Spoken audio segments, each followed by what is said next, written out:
Bom, pessoal, vamos trabalhar com topografia, né? E o tópico de hoje, o papel da cartografia no geoprocessamento. Tá? Se você for parar para analisar a aula de hoje, né, com a aula anterior, a parte da atividade prática que nós fizemos, está muito paralelo às informações. Ok? Bacana. Mais gente chegando aí. Bom, vamos lá. Então, quando a gente fala de geoprocessamento, é o conjunto de todas as ciências e tecnologias geográficas, cartográficas, topografia, geodésia, GPR, GR, SIG, utilizados para efetuar vários processos com dados e informações geograficamente referenciadas. Né? O geoprocessamento cada vez mais vem sendo utilizado na gestão de um ou mais temas, como, por exemplo, meio ambiente, rede de distribuição elétrica, rede de distribuição de saneamento básico, planejamento urbano, exploração mineral, construções, comércio, saúde, agricultura, entre outros, né, presentes na superfície terrestre. Ou seja, a informação organizada, correta e disponível de forma ágil. Então, imagem é tudo. Então, o geoprocessamento ele vem se tornando, né, uma ciência muito importante quando a gente fala de referência. Né? E quando a gente fala de referência, estamos atribuindo exatamente um grau de confiabilidade nas informações.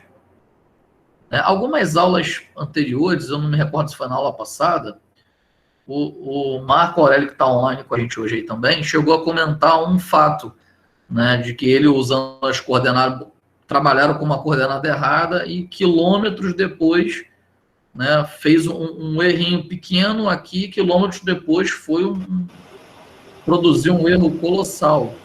No exército. No exército. Isso, um pequeno errinho aqui depois jogou num erro muito grande. Então, o geoprocessamento, ele traz essa confiabilidade dos dados, né?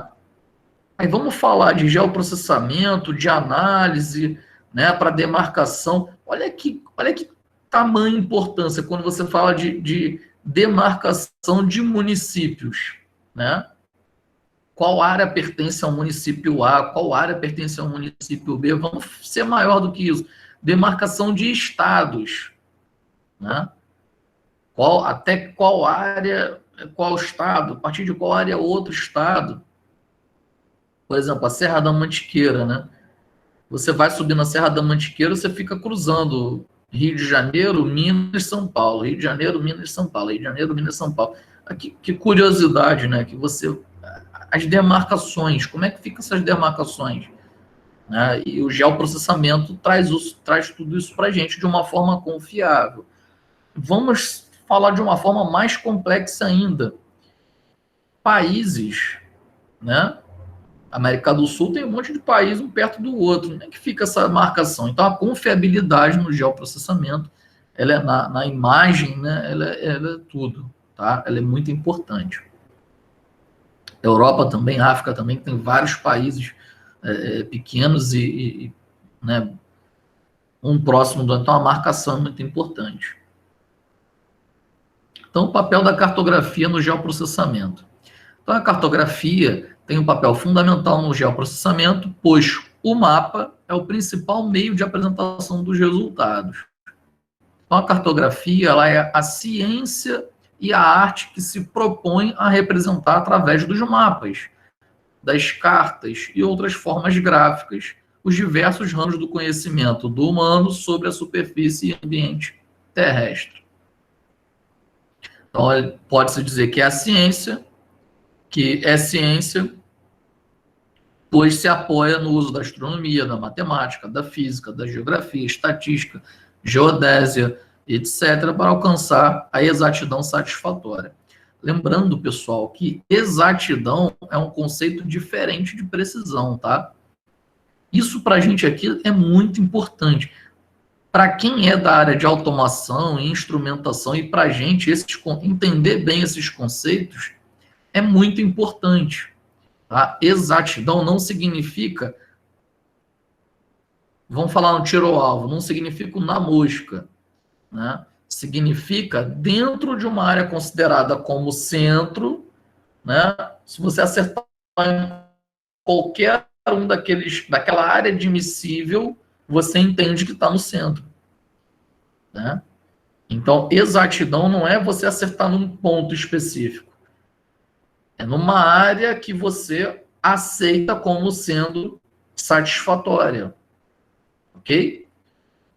Você que fala, pô, mas aí com tantos metros de margem de erro para mais ou para menos, isso é o conceito de exatidão, que você entende como perfeito ali.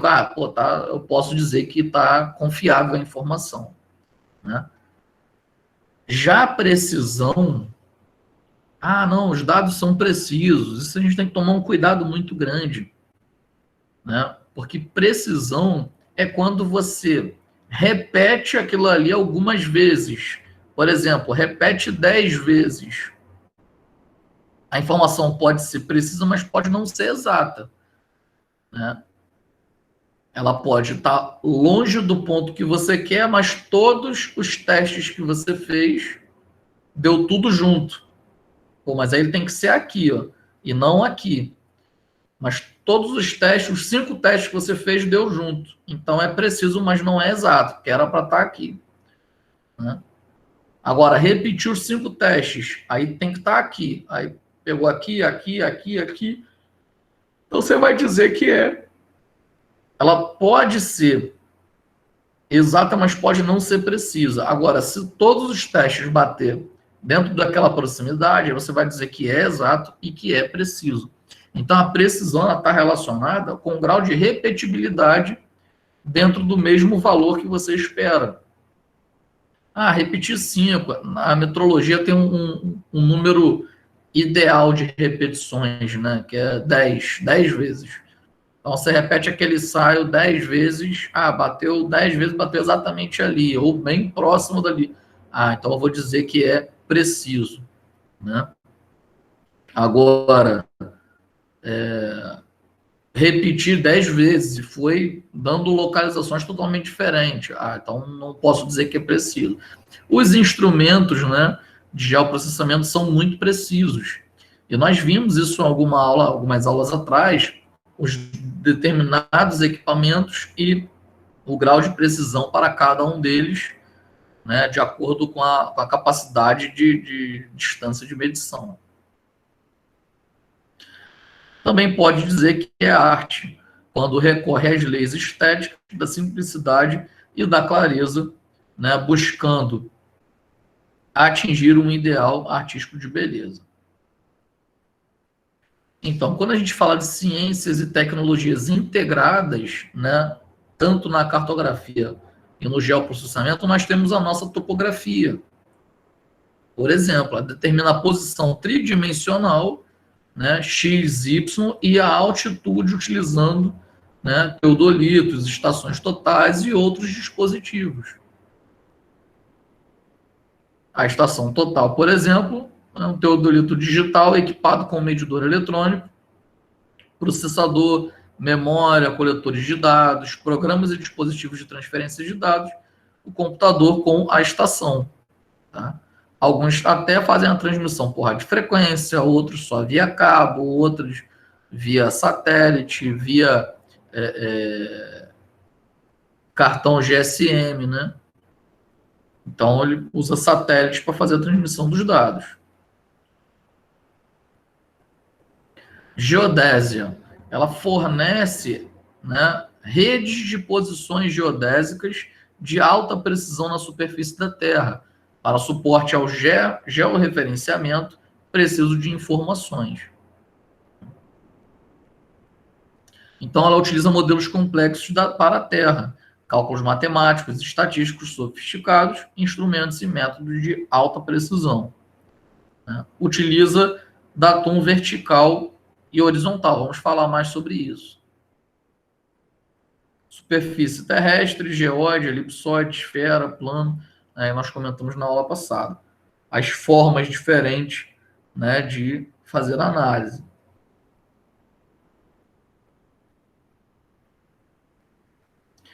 sistema de posicionamento global, né, o GPS. Então, ele fornece posições geográficas com diferentes níveis de precisão, né, desde 30 metros até alguns milímetros. Né, ou seja, ele trabalha, né, faz a referência dos satélites, então ele faz uma matemática para apontar diretamente onde você está. Né?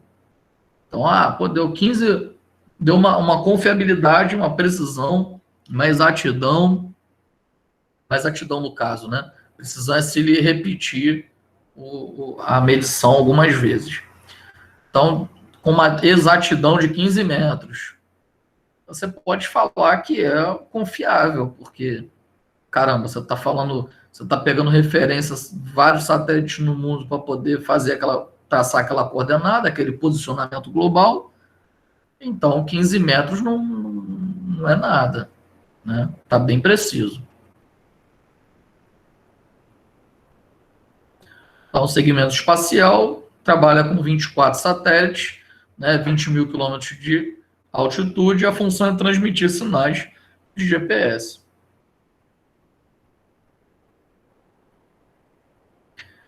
Então, o sistema GPS, né, trabalha com receptores, com softwares, com metodologias, algoritmos e aplicações para posição, velocidade e tempo. Né? Até porque a gente está falando de geoprocessamento, né? Então, tem que trabalhar com a posição, mas também com velocidade e com tempo. Fotogrametria já fornece medidas confiáveis, né, mapeamento preciso e modelos digitais através de fotografias métricas. Né? Então, por exemplo, plano de voo, né, de um avião. Então, ele fazendo fotografias, né? Vai fazendo fotografias e vai tendo uma ideia, né, de mapeamento, né, daquela região. Sensoriamento remoto. Então, ele fornece imagens e informações da Terra. Isso aqui, pessoal, né, muito utilizado, por exemplo, na Amazônia. Eu não sei se vocês têm acompanhado aí, pelo menos no início do ano, né, nessa primeira metade, né, falando sobre garimpo ilegal, né, as terras indígenas lá, desmatamento da floresta amazônica. Então, existem, né, dispositivos como aviões específicos, né, para fotogrametria e que ficam fotografando o ambiente e traçando, né, uma comparação de como estava e como está atualmente, para ter uma ideia, um georreferenciamento ali para chegar no local exato, né? Então, aqui, sensoriamento remoto. Então, fornece imagens da Terra em várias faixas do espectro eletromagnético. Então, ele fica fotografando e, em tempo real, se comunicando via satélite, né, enviando os dados e fazendo o mapeamento das regiões. Então, consegue ter uma ideia só face das regiões, né? Submerso não consegue fazer. Mas faz o mapa das regiões e vai verificando como está, como se mudou. Né? Até IPTU, hoje em dia, é cobrado com base em análise de mapa. Né? Olha o mapa da tua região ali, vê a fotinho da sua casa olhando de cima e tá diferente essa imagem da imagem do ano anterior. Então significa que ele construiu e aumentou a área, aí te cobra pelaquela diferença. Se tiver errado, aí você que depois corra atrás para justificar. Né? Mas IPTU, por exemplo, hoje em dia é feito com base nessa informação aqui. Né? Tá vendo? Vai fotografando e vai vendo o que está de diferente e vai cobrando IPTU com base nisso. Sensoriamento remoto. Né? Sensoriamento remoto significa que em tempo real, né, mas não são todos os países que têm a liberdade de fazer essa análise, não, tá? Ainda está... como é que eu vou dizer? Muitos países não têm acesso a essa informação, né? Fica como uso exclusivo.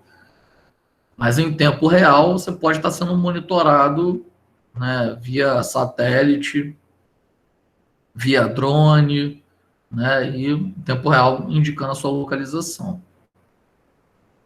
Então, esses principais sistemas orbitais GSR, então tem o Landsat, o SPOT, né, o Cibers, né, Iconos, QuickBird, radares, né, que em tempo real vai te passando a informação daquela localização. Computação, né, a aula passada, por exemplo, nós utilizamos de software para fazer uma análise matemática de coordenadas, né? Então, fornece as ferramentas de hardware e software para o geoprocessamento. Mas a gente consegue, né, se você jogar na internet, você consegue ter acesso, por exemplo, Google Maps, né? A gente consegue ter acesso a sites de geoprocessamento, né, e trabalhar com as localizações específicas dos endereços, ou de uma área que você quer fazer uma análise. Então, scanners, mesas digitalizadoras, computação gráfica, bancos de dados, algoritmos e determinados programas, plotters, impressoras, né, ficam tudo conectado a esses softwares. Visualizou, você consegue fazer uma computação gráfica, análise dos dados e ver o que está diferente. Tudo matematicamente o software identifica o que está diferente, né, da imagem anterior, chama atenção e, por exemplo, já consegue mandar para impressoras, né? Plotters são impressoras grandes de plantas, tá? Já consegue fazer a impressão direto. Orientação, pessoal. Então, está relacionada a pontos cardeais, né? Então, para podermos nos orientar, dividimos o horizonte que nos cerca em 4 direções denominadas pontos cardeais, né? Que nós temos o nordeste, noroeste, sudeste e sudoeste. E os 8 pontos, temos norte, sul, leste e oeste, né? E os 8 pontos relacionados colaterais, né? Nós temos o nordeste, noroeste, sul, sudeste, sul, sudoeste, né? Este, nordeste, este, sudeste, oeste, noroeste, oeste e sudoeste. Paralelos e meridianos. Então, os paralelos são círculos da esfera cujo plano é perpendicular ao eixo dos polos. Tá vendo aqui, ó, faz como um círculo. Ó. A linha do Equador é que divide a Terra em 2 hemisférios, norte e sul, e é considerado como um paralelo de origem 0 graus. Então, a linha do Equador é que é a referência. E os tamanhos vão diminuindo quando se aproxima dos polos, né? Latitudes geográficas, por exemplo, de 0 a mais 90 e de 0 a menos 90. Meridianos são círculos máximos que, em consequência, cortam a Terra em 2 partes, né, de polo a polo. Então, quando a gente fala de paralelos, a gente está analisando, né, na horizontal. Falou de meridiano, a gente está cortando de polo a polo. Sendo assim, todos os meridianos se cruzam entre si em ambos os polos. Então, o meridiano de origem é o de Greenwich, né, que é a origem de 0 graus. E qualquer um poderia ser um referencial para a contagem de longitude. Né? Então, de 0 a mais 80, ou de 0 a 80 L, né, a leste. Greenwich. De 0 a menos 80, menos 180, ou de 0 a 180, oeste, Greenwich. Escalas. Então, é a razão entre as dimensões de um elemento representado no mapa e as dimensões do mesmo elemento no terreno. Ou seja, é a relação existente entre a medida de um objeto no lugar representado no papel e a medida real. Então, uma escala, deixa eu acertar aqui.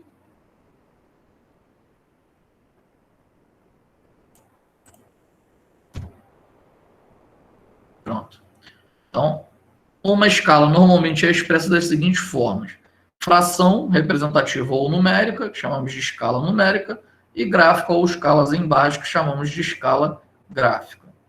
Então, a escala numérica ela é representada por uma fração na qual o numerador apresenta, né, uma distância no mapa,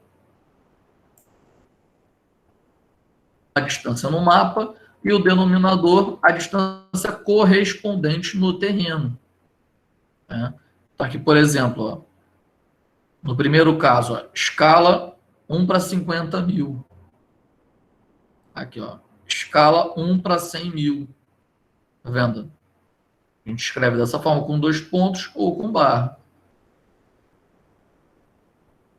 Então, a escala, tá vendo? Ó, distância no mapa dividido pela distância correspondente no terreno. Outro exemplo aqui, ó, escala 1 para 250 mil. Ó, 1 para escala para 1 para 1 milhão. Já a escala gráfica é a que representa a distância no terreno sobre uma linha de guarda. Desculpa, uma linha graduada. Normalmente, uma das porções está dividida em décimos para que se possa medir a distância com maior precisão. Então, é uma escala centígrada. Né? Diferente da escala numérica, que na escala gráfica não há necessidade de cálculos. Basta tomar qualquer ponto do mapa e tê-lo à escala gráfica, em quilômetros, metros, entre outros. Né? Tudo depende de como o mapa informa qual é a escala que está. Então, ela é constituída de um segmento à direita da referência zero, denominado escala primária. E à esquerda, né, do zero, existe o segmento denominado talão ou escala de fracionamento, que é uma escala centígrada. Ou seja, é uma escala divisível por 100. Pontos importantes, né, para a gente. A escala está relacionada com a resolução espacial da carta. Então, resolução, nível de detalhes, você vai ter uma maior escala. 1 para 100, 1 para 1000, desculpa, significa dizer que o elemento está representado 1000 vezes menor do que ele realmente é. E o que é escala maior e escala menor? Né? A escala maior, 1 para 1 milhão, é a maior. Por exemplo, que é a escala 1 para 5 mil. Né? Então, aqui é a referência que a gente faz. Você diz que é 1 milhão de vezes maior do que o que está representado, 5 mil vezes maior do que está representado. Então, o mapa em escala pequena não pode ser impresso em uma escala maior. Né? O inverso já é possível. O mapa de escala maior ser representado, né, ser impresso em uma escala menor. Pode, agora, ao contrário, não tem condições. Então, está aqui, ó, escala numérica e a escala gráfica, como seria representado. E os fatores considerados na definição da escala. Né, nível de detalhamento da informação da carta, né, ou espaço disponível ou conveniente no papel. Então, segundo a ABNT, lá de 1970, e que até hoje para a gente é a referência, os tamanhos, né, para as respectivas plantas para A4, para A3, A2, A1 e A0, e é usual deixar uma margem de 2,5 centímetros na esquerda e 1 centímetro nos demais lados. Aqui é para fazer o desenho, né, de uma planta, que é uma informação da carta. Limitação gráfica de 0,2 milímetros, ou seja, nenhum elemento poderá ser representado em escala com menos de 0,2 milímetros na carta, né? 0,2 é considerado um erro admissível. Mais do que isso, não tem condições. Fixado esse limite prático, pode-se determinar o erro tolerável nas medições cujo desenho deve ser feito em determinada escala, né, pela seguinte forma. Nós temos o erro, né, o 0,2 milímetros em metros é 0,0002 vezes o N, né, que pode ser N ou M, dependendo da literatura. Está relacionado ao denominador da escala. Né, e o nosso erro tolerável, que é o erro máximo desejado no mapa, máximo permitido. Então, logo, a escolha da carta depende da menor feição do terreno que deseja se representar. Portanto, né, o N ou M, né, o denominador da escala, vai ser a menor feição em metros dividido pelo maior erro admissível. Desculpa, gente, soluçando.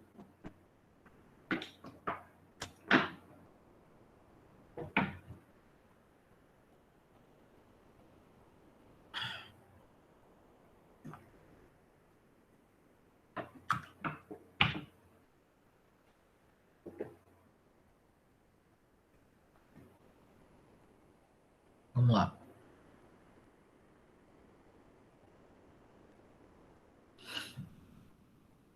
Aprendi a respiração um pouquinho aqui. Representação cartográfica. Então, para que uma representação cartográfica mostre o mais próximo à realidade, a gente deve considerar dois fatores: a escala e o sistema de coordenadas e projeção cartográfica.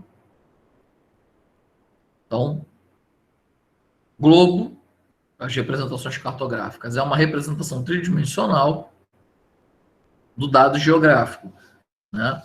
Então, essa representação mais realista que um mapa planar, por exemplo, pois o globo mantém as propriedades espaciais, como a área, a forma, a direção e a distância. Né? O mapa, que é uma representação bidimensional da superfície da Terra, curvas da Terra, e para expressar um espaço tridimensional em um mapa bidimensional, é necessário projetar as coordenadas de um espaço tridimensional para um espaço no plano, que é um espaço bidimensional. Aí sim você vai ter uma ideia, né, do espaço tridimensional. Então, quais os motivos para usarmos mais as representações em mapa? Então, os mapas são mais utilizados pela facilidade de uso, armazenamento, deslocamento, né, em representar a superfície terrestre em grandes escalas, entre outros. Por isso que a gente trabalha mais com o mapa do que com a informação de globo. Bom, projeções cartográficas. Então, de globo para mapa, necessita de uma projeção cartográfica.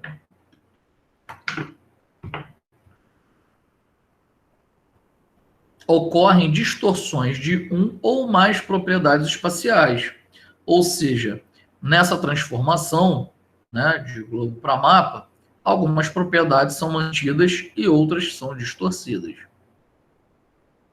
Imagine um grande pedaço de papel, né, sendo a superfície de projeção, colocado em contato com um globo e uma fonte de luz brilhando no centro do globo. Então, os raios de luz projetam as feições desenhadas do globo na superfície da esfera e, consequentemente, na superfície plana do papel.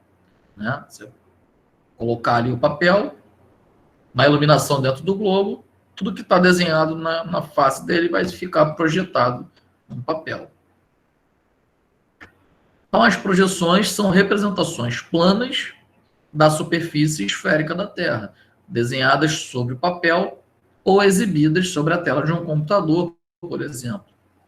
Em outras palavras, elas expressam uma superfície tridimensional de uma superfície bidimensional. Então, as superfícies de projeção são plano, cone e cilindro.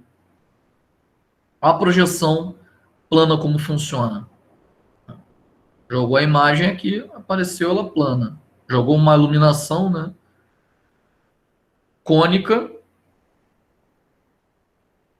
jogou a iluminação, ela vai representar, e cilíndrica. Então, vamos falar mais sobre a plana, representação plana. Então, a representação plana, temos a projeção aqui. A análise de como a gente enxerga o mapa. Pegando lá o norte.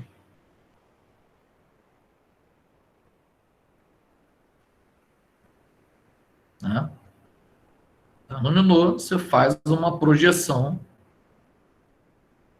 plana. Então, as áreas próximas ao ponto de tangência apresentam menores deformações. E longe do ponto de referência vai apresentar mais deformações. As distantes são mais distorcidas ou desaparecem porque abrange apenas um hemisfério. Principais usos: navegação marítima e aeronáutica, bancos, países na questão de status, territoriais. Já a cônica, olha como aparece para a gente.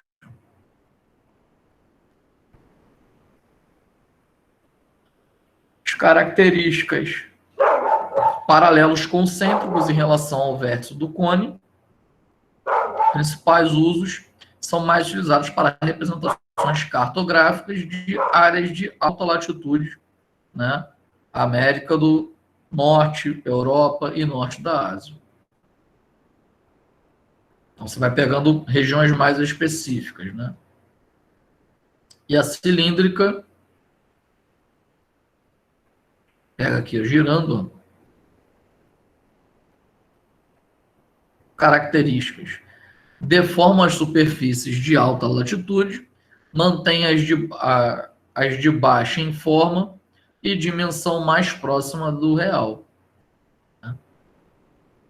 Apresentam os meridianos e paralelos retos e perpendiculares. Paralelos retos e perpendiculares. Mais conhecido como Mercator, e Peter. Principais usos: mais utilizada na cartografia, são as projeções cilíndricas. Bom, superfície topográfica, do ponto de vista da forma e dimensões da Terra. Forma verdadeira da Terra com seus vales e montanhas. Então, é inconcebível definir essa forma matematicamente. Como é que matematicamente você consegue que é a forma real da Terra? Não é um globo perfeito.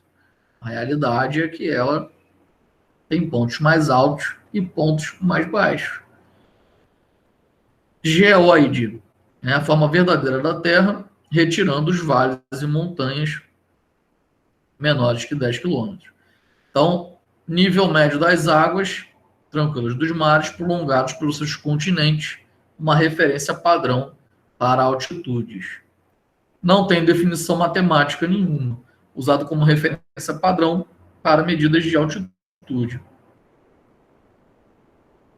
Então, ele traça uma espécie de uma média, as alturas é como representa o geóide. Não fica um círculo perfeito, mas ele traça uma espécie de uma média. Elipsoide, modelo matemático que mais se aproxima do geóide. Então, a superfície padrão para as coordenadas planimétricas, mapas, cartas, sistemas de GPS e sistema de navegação, utilizando o modelo elipsódico. Usado como referência padrão pela geodésia para medidas de latitude e longitude. Então, está aqui o elipsoide.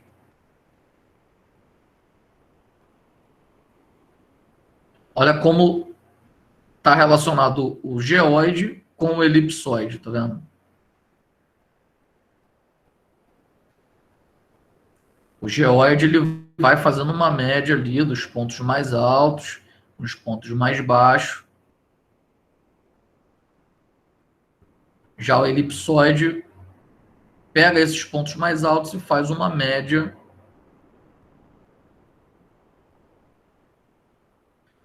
Formas de dimensões da Terra, né? Você vê o grau de inclinação diferente, né? Chamamos de normal ou geóide, né? A elipsoide em comparação com a geóide. A elipsoide ela faz uma média de tudo. E o que é superfície topográfica? Bom, datum vertical e horizontal. Datum horizontal é um sistema de referência padrão adotado por um país, uma região ou por todo um planeta ao qual devem ser referenciadas as posições geográficas, latitude e longitude, por exemplo. É composto, né, por um ponto de amarração, que é chamado ponto de referência, e existem vários datums horizontais, né, elipsoide de referência adotado, ponto de coordenada geodésica, né, latitude e longitude, uma origem, e linha de azimuth, origem.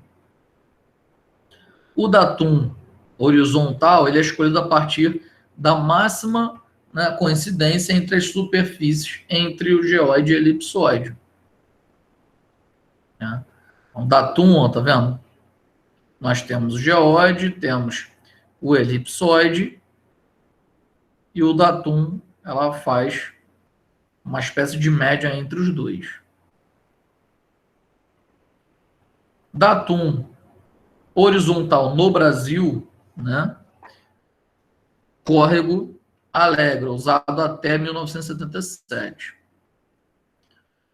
Aí o que acontece? O SAD 69, né, foi um padrão adotado por lei até 2005. O WGS 84 mundial, muitos equipamentos ainda são referenciados em WGS. E o CIR-GAS, que é o novo datum oficial adotado por leis após 2005. Né?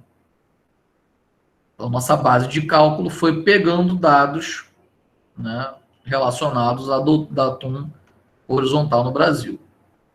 Agora, o datum vertical no Brasil, né, que pega o ponto mais alto, né, faz uma comparação, não do ponto mais alto, mas que faz a comparação do Brasil do datum vertical, é lá no maregráfico de Imbituba, Santa Catarina. Então, quando vê os navios atracados e operando cargas no porto de Imbituba, Santa Catarina, não se imagina que debaixo daquela estrutura de cais, essencial para a logística, o porto guarda uma estação de monitoramento maregráfico de marés, né, que é referência para todo o Brasil na medição de altitude do território nacional. Assim, né, em regra geral, as obras e locais no país têm como base de altura a relação ao nível médio do mar em Imbituba, desculpa. E esse ponto de referência no território catarinense é chamado de marco zero do Brasil por abrigar a origem do sistema altimétrico oficial do país. Então, classificação dos mapas, né? Nós temos o mapa, que é o documento relacionado com escala pequena, né, representação plana, área delimitada por acidentes naturais e divisões político-administrativas, né, destinação a fins temáticos, culturais e ilustrativos. Identificar a divisão das áreas. Né? Olha um exemplo de mapa, só que esquemático de pontos turísticos. Aqui, por exemplo, da cidade de Bonito. Mas qualquer cidade turística, você tem o mapa turístico. Então, ele pega o mapa da cidade e vai destacando, né, as referências e distâncias para cada ponto turístico. Bom, já carta é um documento relacionado com escalas médias ou grandes representação plana, desdobramento em folhas articuladas, de maneira sistemática, né? Um limite de folhas constituído por linhas convencionais, meridianos e paralelos no caso, né? Destinada à avaliação precisa de direções, distâncias e localização de pontos e áreas e detalhes. Planta já são documentos relacionados com escalas grandes, representando áreas de pequenas dimensões, e se desconsidera a curvatura da Terra, né? Que é o exemplo, são as plantas cadastrais. E classificação de acordo com a escala. Planta é considerado de 1 para 25 mil maiores, carta é considerado de 1 para 25 mil até 1 para 250 mil, mapa de 1 para 1 milhão e menores, né? Então, o que é considerado mapa, o que é considerado carta, o que é considerado planta. Bom, classificação dos mapas. O objetivo geral de um mapa, né, é atender uma gama imensa e indeterminada de usuários. Por exemplo, ó, mapas do IBGE, né, a escala 1 para 5 milhões, que apresenta todos os estados, países vizinhos, informações físicas e culturais. Agora, temáticos são mapas, cartas ou plantas em qualquer escala destinadas a um tema específico necessária à pesquisa socioeconômica de recursos naturais e estudos ambientais, e exprime conhecimentos particulares para uso geral. Em especial são mapas, cartas ou plantas para grandes grupos de usuários, muito distintos entre si, e cada um deles concebido para atender determinada faixa técnica ou científica, né? Exemplo, cartas náuticas, aeronáuticas, para fins militares, né, e meteorológicas.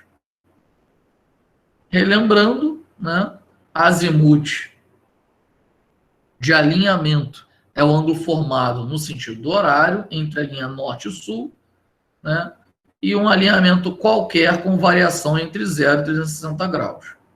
Já rumo, né, de um alinhamento é o menor ângulo formado entre a linha norte e sul e um alinhamento qualquer com variação de 0 a 90 graus. Devemos ser indicado qual é o quadrante, se está no primeiro, segundo, terceiro ou quarto quadrante. E ambos servem para orientação a partir de informações na carta ou para plotar uma carta. Então, os exemplos, né? Nós tivemos uma aula só trabalhando com azimuth e rumo. Tem que dizer qual é o quadrante do rumo, qual é o quadrante que ele se encontra. O azimuth só relacionado ao grau. Bom, norte. Então, norte da quadrícula, norte magnético, norte geográfico. Então, a declinação magnética é o ângulo formado, né, entre o NM e NG. Aqui, ó, o ângulo formado. Convergência meridiana é o ângulo formado já o NG e o NQ. É a convergência meridiana em relação à declinação magnética. Exemplo, ó, sistemas de coordenadas geográficas. Então, temos os paralelos norte, paralelos sul, linha do Equador, e essa diferença são os trópicos de Capricórnio e o trópico de Câncer. E o trópico seguinte é chamado de círculo polar ou ártico, né? E círculo polar antártico. Fazendo uma análise, né, de meridiano, né, na linha norte-sul, aí tem o meridiano oeste e o meridiano oeste. E aqui, matematicamente, como a gente faz análise, ó. Linha do Equador para cima é positivo, aí tem os graus, ó. Isso aqui ele vai relacionar a fuso horário também, pessoal. Fuso horário ele vai estar relacionado a isso aqui.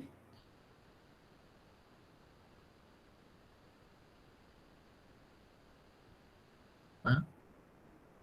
Então temos com base no Equador e com base no meridiano de Greenwich. Teste negativo. Tá? Em relação à linha do Equador, para norte positivo, para sul negativo.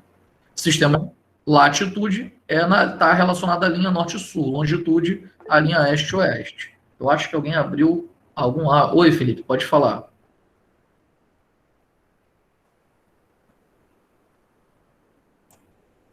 Acho que o Felipe levantou a mãozinha para falar. Pode falar. Foi sem querer aqui, desculpa aí. Tá, beleza. Dando continuidade aqui, então. A latitude como sendo a distância angular entre o plano do Equador e o plano da Terra, né, até o paralelo que o corta, unindo perpendicularmente até o centro do planeta. Ok? Já a longitude é o ângulo formado entre o ponto considerado meridiano que o corta e o meridiano zero. Então, falou de longitude, estamos falando, né, no eixo X, né, igual que nós fizemos a prática passada, latitude, né, com o eixo Y. E aqui um sistema de coordenadas geográficas apresentando, né, os cortes verticais e horizontais, e assim fica mais fácil para fazer, né, o geoprocessamento, né, a localização. Então, analisando o mapa dessa forma aqui, olha como fica a referência, tá vendo? Meridiano aí fazendo a análise, longitude e o paralelo, latitude, a gente fazendo a referência de eixo X, eixo Y, né, linha do Equador para cima, né, nós temos paralelo positivo, da linha do Equador para baixo, paralelo negativo. Da linha do meridiano para a direita, nós temos a longitude positiva e para a esquerda, a longitude negativa. Então, é assim que fica a referência. Por isso que, às vezes, você pega a coordenada, ela está negativa, né? É porque ele vai estar em alguma posição do planeta. Vai estar positiva, vai estar em outra posição do planeta. Uma positiva e outra negativa. Tudo vai estar relacionado entre os 4 quadrantes. Ok? E o arco do grau, o primeiro grau, ele é dividido em 60 minutos. Então, nós temos o arco do grau, o arco, né, do minuto, que é em 60, dividido em 60 segundos, e aqui é a distância em metros, tá vendo? E o arco de segundos, tendo a referência de 31 metros. E o arco de décimo de segundo, como 3 metros. Então, a partir daqui, a gente consegue pegar esse valor aqui de coordenada e ter uma ideia de fuso horário de acordo com a localização que você está. Apresentação de graus sexagesimais, né, para latitude e longitude, graus decimais, né, tá vendo? A referência negativa está em posição diferente do planeta, minutos decimais. Na aula passada, se eu não me engano, nós utilizamos sexagesimais. Ok, pessoal? Então, a gente está finalizando aqui a nossa aula de topografia. Eu vou encerrar a gravação.